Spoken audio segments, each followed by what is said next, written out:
voici les 3 versets qui m'aident à cultiver mon état d'esprit d'abondance au quotidien. Le premier, c'est celui-ci et je l'ai même affiché dans mon salon pour que je puisse le lire vraiment tous les jours. Si quelqu'un dit à cette montagne, ôte-toi et jette-toi dans la mer, et s'il ne doute point en son cœur, mais qu'il croit que ce qu'il dit arrive, alors il le verra s'accomplir.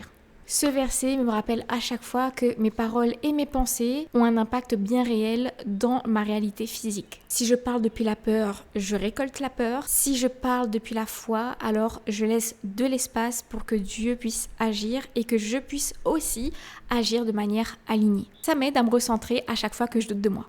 Le deuxième, c'est le psaume 23. L'Éternel est mon berger, avec lui je ne manquerai de rien. Ça aussi, c'est mon rappel quotidien. Ma foi, donc c'est personnel, me dit que je suis soutenue par Dieu. Certains vont dire que c'est l'univers, d'autres par Dieu et d'autres ne vont croire en rien. Chacun ses croyances, mais moi en tout cas, c'est de croire que l'abondance ne vient pas que de moi, mais de mon lien avec ce qui est plus grand que moi, avec ce qui m'a créé. Ça m'apaise, ça m'ancre, ça me fait rappeler aussi que je ne suis pas là pour rien. Ça me rappelle aussi que je suis guidée au quotidien, même dans les moments où tout semble manquer. Et enfin le troisième, c'est Deutéronome 28. L'Éternel te comblera de bien. Ça, c'est pour ceux qui pensent que la richesse matérielle, c'est forcément mauvais. Ce verset me fait aussi rappeler que Dieu ne me demande pas non plus de juste survivre et de vivre juste avec ce qui est assez pour survivre. Il m'encourage aussi à fleurir, à croître, à m'expandre. Donc, ce n'est pas mal de vouloir plus, l'ambition n'est pas mal, et non, ce n'est pas anti-spirituel, c'est même encouragé